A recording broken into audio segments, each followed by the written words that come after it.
कहने के लिए तो चंडीगढ़ पुलिस भी बोलती है वी केयर फॉर यू, पर ऐसे किसी लड़की के लिए आप केयर करते हो, उसको असॉल्ट करते हो, उसी को फंसाते हो, मतलब उसी के हस्बैंड के सामने उसको मारते हो, उसके हस्बैंड से मरवाते हो, तो ये कौन सी केयर है मतलब चंडीगढ़ पुलिस की। पुलिस डिपार्टमेंट बहुत ज़्यादा करप्टेड हो चुका है मतलब आज की डेट में। और मतलब और मेरे केस में प्रॉब्लम है कि मेरे ससुर चंडीगढ़ पुलिस में एएसआई हैं, तो मुझे तो वैसे ही इंसाफ मिलने की उम्मीद नहीं है ना, इसलिए उनकी वजह से मतलब पैसे आपने कैश दिए? कैश भी दिए हैं सर, ऑनलाइन भी दिए हैं काफ़ी पैसे उनको, और जो चीज़ें भी दी हैं खरीद खरीद के जो वो मांगते रहे हैं, ज्वेलरी भी दी है उनको, हर चीज़ दी है हमने, कोई कमी मेरी मम्मी ने नहीं छोड़ी, मतलब जैसे वो बोलते थे हम वैसे ही करते थे। उम्मीद है आपको भी इंसाफ मिल जाएगा? पता नहीं सर, अभी तो सारी उम्मीदें टूट चुकी हैं, 9 महीने से ज़्यादा हो चुके हैं सबके चक्कर काट काट के। जिस हिसाब से पुलिस डिपार्टमेंट लड़कियों के साथ करता है वो देख के बहुत दुख हो रहा है मुझे। कोई इंसाफ लग नहीं रहा है कि वो इंसाफ करेंगे कोई भी पुलिस डिपार्टमेंट। मेरी हेल्पलाइन कॉल पे पुलिस आई थी और मेरी सुनवाई ना करके मेरी दहेज की और मारपीट की कंप्लेन लिखनी थी, वो नहीं लिखी, और मेरे ही साथ उन्होंने मारपीट करके मेरे खिलाफ झूठी कंप्लेन लिख दी, क्योंकि मेरे ससुर चंडीगढ़ पुलिस में हैं और उनकी यहाँ अच्छी जान पहचान है चंडीगढ़ पुलिस में। 3 महीने में ऐसा क्या हो जाता है अभी आपको मजबूरन पुलिस को बुलाना पड़ता है? जुल्म करते थे, जैसे कि पैसों के लिए, मेरी तनख्वाह के लिए मेरा एटीएम रख लेना, मैंने एटीएम ब्लॉक कर दिया था के परेशान होके, तो फिर वो और ज़्यादा मारपीट पे आ गया कि एटीएम क्यों बंद कर दिया, तुम्हारी से इतनी हिम्मत कैसे हुई कि एटीएम हमारे पास है और तुमने एटीएम बंद कर दिया है। माता जी ने आपके लिए यानी कि बेटी खुश रहे, क्या क्या दिया फिर? तो मेरी माता जी ने दहेज में करेटा कार दी थी, डायमंड की ज्वेलरी दी थी, मतलब गोल्ड ज्वेलरी दी थी, और काफ़ी फर्नीचर वगैरह और जो भी उनकी क्लोथ्स वगैरह, मतलब काफ़ी सामान उन्होंने दिया था उस टाइम पे। और उसके बावजूद भी वो डेली जो भी मंगवाते थे वो भी वो ला के देते थे, मतलब बाकायदा। क्रेटा गाड़ी की डिमांड उनकी थी कि आपकी मदर ने खुद दी? नहीं सर, वो उनकी ही डिमांड थी और वो उस पे मतलब वो उस पर भी खुश नहीं थे, मतलब वो भी उनको छोटी लग रही थी, मतलब कि उससे भी बड़ी गाड़ी उनको चाहिए थी, मतलब कि उसको लगता था कि मैं जैसे हस्बैंड से 2-4 साल बड़ी हूँ, तो उनका तक बड़ी कुड़ी ने तो इतना ही लिया कि पैसे लुटन रही ना, तेरी तनख्वाह लुटन नहीं, ब्याह कितना है। और पुलिस, क्योंकि जो एसएचओ हैं वो मेरे फादर के दोस्त थे, वो भी एएसआई हैं डिपार्टमेंट में और वो भी एसएचओ हैं, तो वो अच्छे दोस्त हैं, तो इसलिए उन्होंने मिल के ये सब किया, नहीं तो मुझे इतनी चोटें नहीं लगती। ये सब पुलिस की मिली भगत के साथ हुआ। प्राइम मिनिस्टर ऑफिस में लिखा, सबने सारी कंप्लेन यहाँ वापस आ गई। उसके बाद हमारी टीचर यूनियन ने भी लिखा कि इस केस में मतलब न्याय मतलब किया जाए, फेयर इन्वेस्टिगेशन की जाए। और सत्यपाल जैन सर ने भी लिखा, जो यहाँ के एमपी रह चुके हैं चंडीगढ़ के, उन्होंने भी अपनी रिप्रेजेंटेशन भेजी, पर किसी का कोई एक्शन नहीं है, पुलिस डिपार्टमेंट में कोई फ़र्क नहीं पड़ा। ये तस्वीरें आपकी मारपीट की हैं? हाँ जी, हाँ जी, ये 15 मार्च की मारपीट की हैं। मेरी पूरी आँख पे बहुत ज़्यादा मुक्कों से ये मार दिए गए थे, और ये मेरे गोडों पे घसीट के मेरी गर्दन बुरी तरीके से काट दी गई थी, पैरों पे, हाथों पे, ये सब मेडिकल रिकॉर्ड में बनी है। हाँ जी, दीवारों के ऊपर लिखा होता है बेटी बचाओ बेटी पढ़ाओ, आपको तो इंसाफ नहीं मिल रहा है। बिल्कुल सर, ये सब ऐसे लगता है कि ये सब दिखावा लगता है, क्योंकि ऐसे तो वायलेंस हेल्पलाइन पे भी लिखा था कि डोमेस्टिक वायलेंस रोकने के लिए है, और मैंने तो विश्वास करके ही पुलिस को कॉल किया था ना कि ये सब हेल्पलाइन लड़कियों की हेल्प के लिए बनी होंगी, और जो मेरे साथ हुआ है उसको देख के तो मतलब मुझे लगता है कि ये सब मतलब झूठा है, मतलब ये सब जो पुलिस करती है लोगों के साथ, मतलब कोई इंसाफ नहीं है यहाँ पे, मतलब बेटियों के लिए।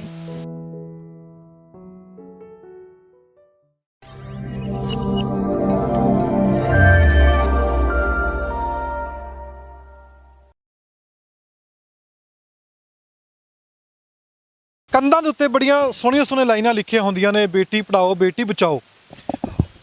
ਹਰ ਇੱਕ ਸਿਆਸੀ ਪਾਰਟੀ ਵੱਲੋਂ ਵੀ ਜਾਂ ਹਰ ਇੱਕ ਸਿਆਸਤਦਾਨ ਵੱਲੋਂ ਇਹ ਦਾਅਵਾ ਕੀਤਾ ਜਾਂਦਾ ਬੇਟੀ ਜੋ ਨੇ ਉਹ ਇਸ ਦੇਸ਼ ਵਿੱਚ ਸੁਰੱਖਿਅਤ ਨੇ। ਪਰ ਹੁਣ ਸਭ ਤੋਂ ਵੱਡਾ ਤੇ ਅਹਿਮ ਸਵਾਲ ਆਉਂਦਾ ਹੈ ਡੋਰੀ ਨੂੰ ਲੈ ਕੇ, ਦਾਜ ਨੂੰ ਲੈ ਕੇ ਜੋ ਚਰਚਾ ਛਿੜ ਜਾਂਦੀ ਹੈ। ਆਪਾਂ ਸੋਸ਼ਲ ਮੀਡੀਆ ਉੱਤੇ ਵੀਡੀਓ ਦੇਖਦੇ ਹਾਂ ਦਾਜ ਨੂੰ ਲੈ ਕੇ ਲਗਾਤਾਰ ਜੋ ਨੇ ਉਹ ਕੇਸ ਵੱਧ ਵੀ ਰਹੇ ਨੇ, ਪਰ ਕਈ ਜਗ੍ਹਾ ਦੇ ਉੱਤੇ ਠੱਲ ਵੀ ਪਈ ਹੈ। ਇਹੋ ਜਿਹੀ ਇੱਕ ਕੇਸ ਚੰਡੀਗੜ੍ਹ ਦੇ ਵਿੱਚ ਹੈ।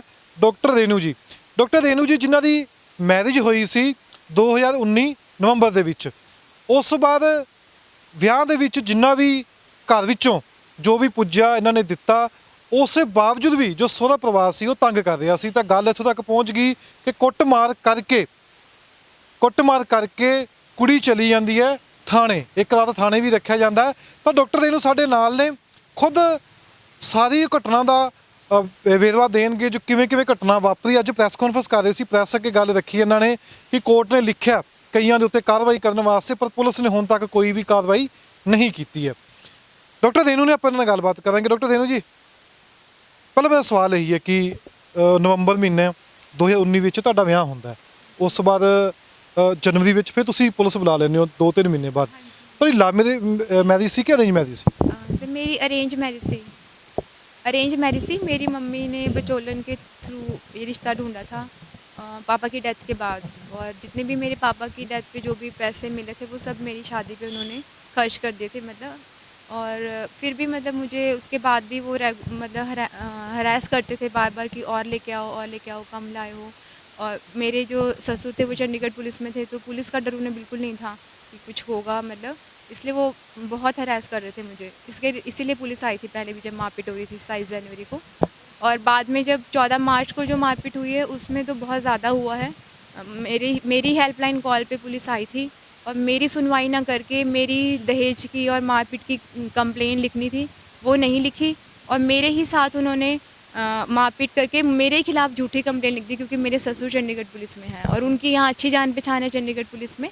तो इसलिए यहाँ मेरी कोर्ट ने ऑर्डर किया कि इस केस को इन्वेस्टिगेट करो, चोटें लगी हैं, कपड़े फटे हैं, नंगे पैर हैं, बट कोई भी सुनवाई नहीं हुई है। 15 मार्च 2021 का नोटिस आया था कोर्ट से, बट आज तक 9 महीने से ज़्यादा हो चुका है, मेरी कोई सुनवाई नहीं हो रही। 15 नवंबर 2019 को आपकी शादी होती है, 2020 जनवरी में आप पुलिस को बुला लेते हो। 3 महीने में ऐसा क्या हो जाता है अभी आपको मजबूरन पुलिस को बुलाना पड़ता है? आज से 3 महीने में मुझे हर तरीके से वो जुल्म करते थे, जैसे कि पैसों के लिए, मेरी तनख्वाह के लिए, मेरा एटीएम रख लेना।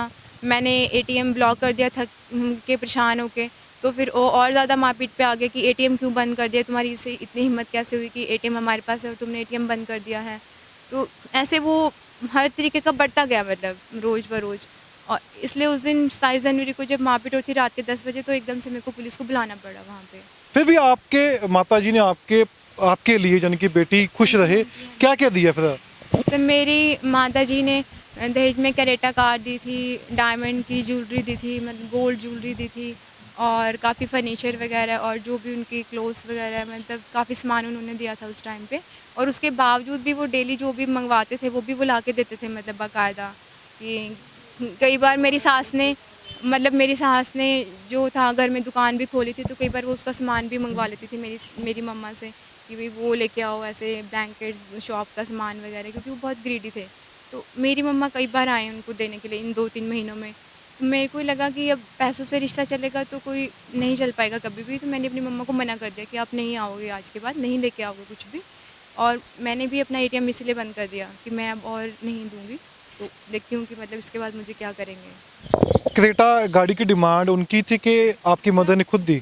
नहीं सर, वो उनकी ही डिमांड थी, और वो उस पर भी खुश नहीं थे, मतलब वो भी उनको छोटी लग रही थी, मतलब कि उससे भी बड़ी गाड़ी उनको चाहिए थी। मतलब ऐसे ही मतलब जो ज्वेलरी थोड़ी जैसे दी थी वो उससे खुश नहीं थे कि इतनी सी ज्वेलरी लाए हो, बस मेरे लिए मतलब ईयरिंग्स ही लाए हो। एक मेरी सास को लगता था इतने अच्छे खासे बैंगल्स उनको चाहिए थे, काफ़ी हैवी वाले। तो मेरी सिस्टर इन लॉ भी ऐसे ही करती थी कि उसको लगता था कि मैं जैसे हस्बैंड से 2-4 साल बड़ी हूँ, तो उनका तक बड़ी कुड़ी ने तो इदा ही लिया कि पैसे लुटन रही ना, तेरी तनख्वाह लुटन ਲਈ ਵਿਆਹ ਕੀਤਾ ਹੈ, तेरे पैसा ਲਈ ਤਾਂ ਵਿਆਹ ਕੀਤਾ है, पैसे तू देने नहीं है तो फिर साढ़े किस काम दी ना। इसलिए लड़ाई बढ़ती गई। मतलब कौन बोलता था आपको ये पीछे पैसे के लिए शादी की है? मेरी ननंद बोलती थी ऐसे मतलब, और पहले भी वो एक लड़की के साथ ऐसे ही कर चुके हैं। मतलब उस लड़की से भी मैं मिली, उसने भी सेम मुझे यही कहानी बताई। एक शादी फिक्स हुई थी मेरे हस्बैंड की पहले वाली भी 2018 में, और वो एक हफ्ता पहले कार्ड बढ़ के तो वो टूट गई थी इसी वजह से कि उसके पापा गरीब थे, किसान थे, वो नहीं दे पाए थे ये दहेज।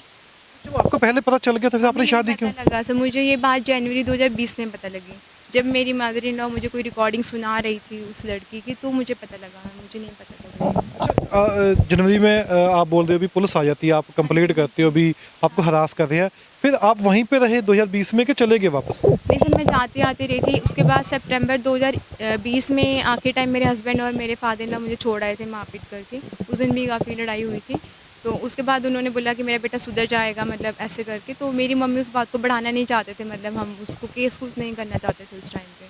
तो आपस में ही बातचीत चल रही थी मेरी मम्मा की, उनकी मम्मा की, तो ऐसे चल रहा था। अच्छा, अभी आप आए हो प्रेस के सामने, तो वो मारपीट का वाकया क्या था? कौन पैचअप कराने के लिए आपको लेके गया? चलो किसी ने तो बोला ही होगा ना भी झगड़ा छोड़ो, आप हाँ, चलो, बिल्कुल, बिल्कुल। आप जाके अपने पति के पास हाँ जी, रहो। हाँ जी। वो एक बिचौलिया आंटी थे, जो मेरी मदर इन लॉ को भी जानते थे, थोड़े मेरी मम्मा को भी, तो उन्होंने बोला और उनके कहने पे हम 14 मार्च को चले गए, 2021 को। तो जब चले गए वहाँ पे तो एकदम से उन्होंने बातचीत होती रही कुछ टाइम बाद, एकदम से उन्होंने मेरे को मारपीट करना स्टार्ट कर दिया, तो मैंने उसको पुलिस को हेल्प के लिए कॉल कर लिया। चंडीगढ़ पुलिस को, साथ में 181 नंबर पे भी, सेक्टर 19 को भी कॉल कर लिया। वो मेरी काउंसलिंग करते रहे मेरे हस्बैंड के साथ कि अब ऐसे-ऐसे करके काफ़ी देर तक काउंसलिंग चलती रही। बट उसके बाद पुलिस ने जानबूझ के काउंसलिंग वाली मैडम को भेज दिया कि ताकि वो ये सब कर सकें, मेरे ससुर और एसएचओ ने मिलके। और उन्होंने मुझे मेरे हस्बैंड ने मारना पीटना स्टार्ट कर दिया वहाँ पे, और पुलिस ने से भी मरवाना पिटवाना स्टार्ट कर दिया, और ताकि मेरी कोई कंप्लेंट रजिस्टर ना होए और मेरे खिलाफ ही वो करवा दे। लेडीज पुलिस थी साथ में? हाँ जी, लेडी पुलिस थी सर उस टाइम पे, 2 जने थे जब वो काउंसलिंग वाली मैडम थे, तो 2 लेडीज़ थी। वो मैंने ही रिक्वेस्ट की थी लेडीज़ के लिए, तो उनको भेजा गया था 4:30 बजे। पहले नहीं आई थी कोई लेडीज़, फिर मैंने कहा था कि मैं कंफर्टेबल नहीं हूँ, तो मुझे लेडीज़ चाहिए, इसलिए वो लेडीज़ को भेजा गया था। ये जब आप मारपीट, आपने पुलिस बुलाई कॉल करके, पुलिस वाले आपकी मारने लगे? हाँ, यही तो हैरानी वाली बात थी ना सर, यही मुझे भी समझ में नहीं आया। उन्होंने जान के मतलब 7:30 के बजे के आस-पास मेरी उनको भेज दिया, मतलब जो 181 वाली मैडम थी, काउंसलिंग जो करी थी, जो समझा रही थी, मतलब उनको भेज दिया, और उसके बाद एकदम से अटैक कर दिया मेरे हस्बैंड और इन-लॉज़। उनको लगा अब कोई भी छुड़वाने वाला नहीं है इस लड़की को। और पुलिस, क्योंकि जो एसएचओ हैं वो मेरे फादर-इन-लॉ के दोस्त थे, वो भी एएसआई हैं डिपार्टमेंट में और वो भी एसएचओ हैं, तो वो अच्छे दोस्त हैं, तो इसलिए उन्होंने मिल के ये सब किया, नहीं तो मुझे इतनी चोटें नहीं लगती। ये सब पुलिस की मिली-भगत के साथ हुआ। फिर पुलिस आपको पकड़ के लेके गई?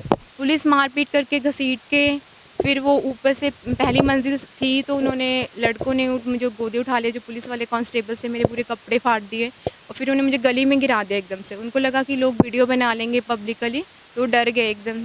एसएचओ ने बोला कि लोग वीडियो बना लेंगे आपकी, तो उन्होंने एकदम छोड़ दिया, मुझे गली में गिरा दिया एक ऐसे डेड बॉडी की तरह। और उसके बाद उन्होंने मुझे काफ़ी मतलब घसीट-वसीट के उन्होंने कस्टडी वाली गाड़ी में डाल दिया, मुझे असॉल्ट किया। उसके बाद काफ़ी मारपीट होने के बाद मेरी आँखों पे काफ़ी चोटें लग चुकी थी और पूरी बॉडी पे चोटें लग चुकी थी, तो पुलिस स्टेशन में उन्होंने मुझे बंद कर दिया। जब मैंने मेडिकल के लिए बोला, ये चलता रहा रात के 2-3 बजे तक। ये रात के मतलब बात थी 7:30 से लेके, और रात के 1-2 बजे तक ये सब हो रहा था, असॉल्ट हो रहा था। और वो मुझे फ़ोर्स कर रहे थे कि मैं कोई रिपोर्ट ना डालूँ, मैं कोई कंप्लेंट ना दूँ, मैं मतलब सिर्फ़ म्यूचुअल कर लूँ और मेडिकल ना करवाऊँ। तो मैंने मेडिकल के लिए बोला, नहीं मुझे करवाना है मेडिकल। उन्होंने बोला मेडिकल करवाओगे तो हम झूठे केस में आपको फँसा देंगे, क्योंकि मेरी कंप्लेंट पे मेरा मेडिकल लगाएँगे तो सब फँस जाएँगे। तो उन्होंने मना कर दिया। मैंने फिर भी बोला कि नहीं मुझे मेडिकल करवाना है, तो उन्होंने मेरे को उठा के झूठा केस बना के ट्रेसपास का मुझे अंदर बंद कर दिया। मेरी सास से कंप्लेंट लिखवा ली रात को, और उस कंप्लेंट पे मेरे को अंदर कर दिया। जब आपके ने कहा 1-2 बजे तक आप मेडिकल के लिए वहाँ बोलते रहे, फिर अगले दिन कोर्ट में लेके गए? हाँ जी, हाँ जी। बंद करके फिर वो उन्होंने मुझे बाकायदा अगले दिन कोर्ट में लेके गए, चोटों के साथ, पूरा फटे कपड़ों के साथ, नंगे पैर कोर्ट लेके गए। तो उन्होंने बोला वहाँ पे कि जज सर ने कि ये इस हालत को देख के ऐसा लग रहा है कि पुलिस वालों ने इसके साथ मतलब मार-पिटाई की है और पुलिस वालों पे एक्शन लिया जाए। जज साहब ने कहा? हाँ जी, हाँ जी। जज साहब ने बोला था, मनदीप सिंह कैंट जज सर थे, उन्होंने बाकायदा ये बोला था, और री-मेडिकल भी बोला था जो नहीं हुआ प्रॉपर, और उनके ऑर्डर का भी अभी तक कोई पालन नहीं हुआ है। अच्छा, ऑर्डर में क्या बोला था? कोर्ट ने क्या बोला ऑर्डर में? ऑर्डर में सर ये बोला है कि जब मुझे लाया गया था तो मुझे काफ़ी चोटें लगी थी, मेरे कपड़े फटे हुए थे और मैं नंगे पैर थी। मेरी मम्मी को भी चोटें लगी थी, उनके भी कपड़े फटे थे, और ये सब पुलिस की प्रेजेंस में ही हुआ है, पुलिस के सामने हुआ है, तो या कस्टडी में हुआ है, इलीगल कस्टडी जो थी उस टाइम पे। तो इस पे जो भी पुलिस वाला दोषी पाया जाता है उस पे सख्त कार्रवाई की जाए। ये पिछले साल 2000 15 मार्च का ऑर्डर था, 2021 का, जिस दिन ये मारपीट हुई उसी दिन का नोटिस था वो। अभी तो 2022 आ गया, तो अभी तक कार्रवाई नहीं हुई? नहीं सर, इसके बाद मैं सबके पास गई, मतलब SSP sir, DGP sir, home secretary, governor, और सबको लिखा मैंने, नेशनल कमीशन वुमेन को लिखा, ह्यूमन राइट को लिखा दिल्ली में, सब प्राइम मिनिस्टर ऑफिस में लिखा, सब ने सारी कंप्लेंट यहाँ वापस आ गई। उसके बाद हमारी टीचर यूनियन ने भी लिखा कि इस केस में मतलब न्याय मतलब किया जाए, फेयर इन्वेस्टिगेशन की जाए, और सत्यपाल जैन सर ने भी लिखा जो यहाँ के एमपी रह चुके हैं चंडीगढ़ के, उन्होंने भी अपनी रिप्रेजेंटेशन भेजी, पर किसी का कोई एक्शन नहीं, पुलिस डिपार्टमेंट पे कोई फ़र्क नहीं पड़ा, उन्होंने मेरे केस की कोई फेयर इन्वेस्टिगेशन नहीं करवाई। उसके बाद मुझे हाई कोर्ट जाना पड़ा था खार के, और हाई कोर्ट ने अब 21 दिन का टाइम दिया है कि 21 दिन में इस केस को आप देखो। अब 21 दिन में से 14 दिन जा चुके हैं। अभी भी उन्होंने वापस जो लेडी असॉल्ट में थी, जो एसआई सुंदरी, उसी के पास वापस भेज दिया है। अब जो खुद ही मुझे मार रहा है वो क्या इंसाफ करेगा मेरे, वो क्या रिपोर्ट लिखेगा? वो तो पता ही है जो रिपोर्ट लिखेगा वो तो, वो इसलिए उसको गुमराह कर रहे हैं, कोर्ट को भी फिर इन्वेस्टिगेशन नहीं करवा रहे हैं, हर किसी के कहने के बाद भी नहीं हो रही है। ये तस्वीरें आपकी मारपीट की हैं? हाँ जी, हाँ जी, ये 15 मार्च की मारपीट की हैं। मेरी पूरी आँख पे बहुत ज़्यादा मुक्कों से ये मार दिए गए थे और ये मेरे गोडों पे घसीट के मेरी गर्दन बुरी तरीके से काट दी गई थी, पैरों पे, हाथों पे, ये सब मेडिकल रिकॉर्ड में बनी है। हाँ जी। ये मेडिकल रिकॉर्ड में है? हाँ जी, हाँ जी, मेडिकल रिकॉर्ड में है ये। और इस आँख का पीजीआई में अभी इलाज चल रहा है।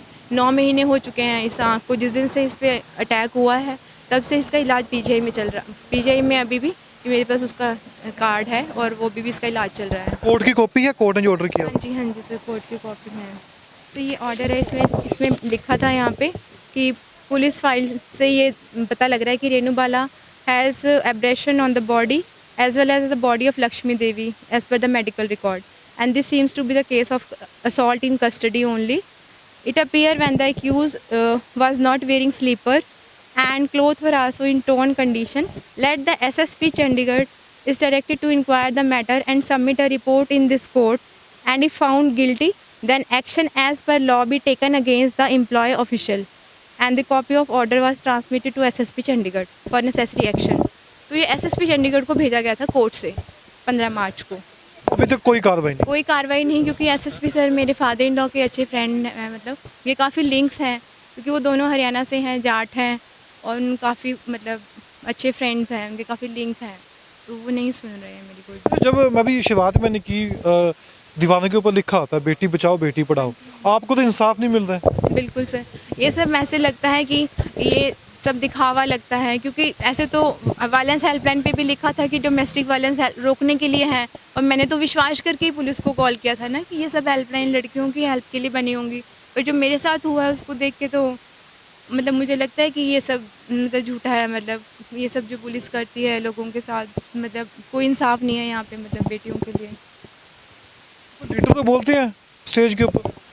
सब बोलने में और करने में बहुत फ़र्क है, मतलब कहने के लिए तो चंडीगढ़ पुलिस भी बोलती है वी केयर फॉर यू, पर ऐसे किसी लड़की के लिए आप केयर करते हो, उसको असॉल्ट करते हो, उसी को फंसाते हो, मतलब उसी के हस्बैंड के सामने उसको मारते हो, उसके हस्बैंड से मरवाते हो, तो ये कौन सी केयर है मतलब चंडीगढ़ पुलिस की?